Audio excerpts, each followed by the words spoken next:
অনিয়মিত পিরিয়ড হলে কিভাবে তুমি ওভুলেশনটা নির্ণয় করতে পারবে?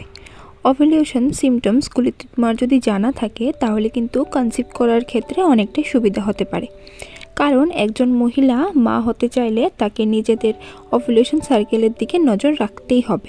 আবার তুমি যদি এখনই মা হতে না চাও তাহলেও কিন্তু ওভুলেশন চক্রের দিকে নজর রাখা জরুরি। তা দেখে তুমি যদি সঙ্গীর সাথে মিলিত হও তুলনামূলক নিরাপদে থাকা যায়। কারণ ওভুলেশন হলো মহিলাদের গর্ভধারণ সংক্রান্ত সমস্ত প্রশ্নের উত্তর।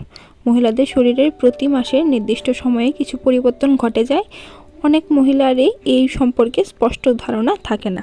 ওভুলেশনের আগে মহিলাদের শরীরে নানাভাবে সিগন্যাল দেয়, কিন্তু ওভুলেশন বা ডিম্বস্ফোটন সম্পর্কে স্পষ্ট ধারণা না থাকায় বেশিরভাগ সময়ে তা বুঝতে পারি না।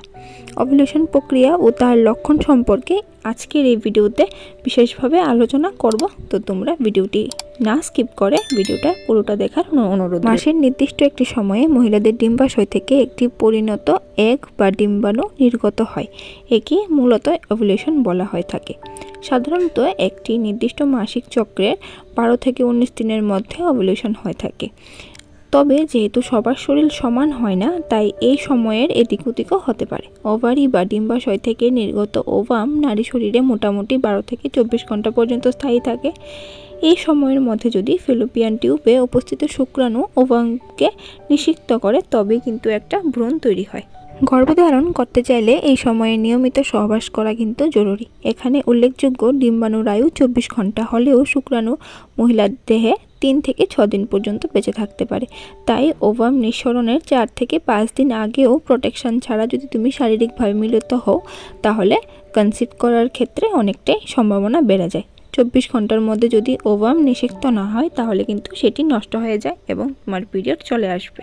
নানাভাবে তুমি তোমার ওভুলেশনের লক্ষণগুলো বুঝতে পারবে। এই সময়ে হওয়া হোয়াইট ডিসচার্জ কিন্তু বরাবরের থেকেই আলাদা হয়। যোনি থেকে নিষ্কৃত হওয়া এই তরল অনেকটাই ঘন হয়। এই সময়ে অনেক মহিলাদের ক্ষেত্রে মহিলাদের শরীরের তাপমাত্রা অনেকটাই বৃদ্ধি পায়। কিছু মহিলার ওভুলেশনের সময় তলপেটে হালকা ব্যথা বা কয়েক মিনিট এমনকি কয়েক ঘন্টা স্থায়ী হতে পারে। সাদা স্রাব পর্যবেক্ষণের পদ্ধতি। প্রতি মাসে মেয়েদের সাদা স্রাবের কিন্তু 4 রকম অবস্থা দেখা যায়।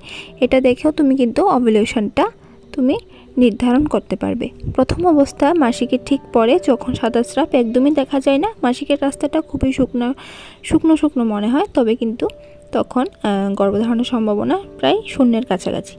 এর পরের অবস্থায় মাসিকের রাস্তা হালকা ভেজা মনে হয়, কিন্তু তুমি চোখে কোনো সাদা স্রাব দেখতে পাও না বা হাতেও ধরতে পারো না, তখন গর্ভধারণের সম্ভাবনা থাকে 1% একটু বেশি।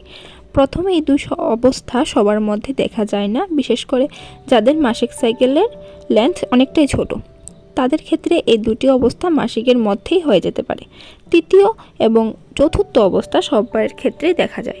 তৃতীয় অবস্থায় ঘন সাদা স্রাব যায়, সেটা আঙ্গুলের সাথে আঠালো হয়ে লেগে থাকে, তবে গর্ভধারণের সম্ভাবনা বেড়ে 2.5% কাছাকাছি চলে যায়। চতুর্থ অবস্থায় সাদা স্রাব খুবই পাতলা ও পিচ্ছিল হয়, কাঁচা ডিমের সাদা অংশের মতো যেমন মিশ্রণ আর পিচ্ছিল হয়ে থাকে কিছুটা তেমন দেখতে স্বচ্ছ। আর সেই সাদা স্রাব 2 আঙ্গুল দিয়ে টেনে বড় করা যায়। কয়েক ইঞ্চি বড় করলেও কিন্তু ভাঙে না। তখন গর্ভধারণের সম্ভাবনা অনেক বেড়ে যায়, 28.6% অর্থাৎ 30%-এর কাছাকাছি চলে আসে। এই চতুর্থ অবস্থা শেষ হওয়ার পর আবার সাদা স্রাব ঘন ও আঠালো হয় বা একেবারে আর কোনো সাদা স্রাব যায় না। তবে অনেকের মাসিকের ঠিক আগে আবার পাতলা সাদা স্রাব যেতে পারে, তবে সেটা গর্ভধারণের সাথে সম্পর্কিত নয়। তুমি কিন্তু এই সাদা স্রাবের এই ধরনটা দেখেও কিন্তু তুমি তোমার ওভুলেশনটা নির্ধারণ করতে পারো। তবে সবার ক্ষেত্রে যে এইসব লক্ষণ একই রকম হবে এমন কিছু কথা নেই। মহিলাদের শরীর অনুযায়ী সব উপসর্গের ধরন ও প্রাবল্য আলাদা হয়। তো বন্ধুরা, আজকের এই ভিডিওটি এতটুকুই। কেমন লাগলো অবশ্যই নিচে কমেন্ট করে জানিও। ভিডিওটি ভালো লাগলে লাইক করে দিও। আবারও দেখা হচ্ছে নতুন একটা ভিডিও নিয়ে। ততক্ষণে তোমরা সবাই ভালো থাকো, সুস্থ থাকো। Till then take care, bye bye, thanks for watching.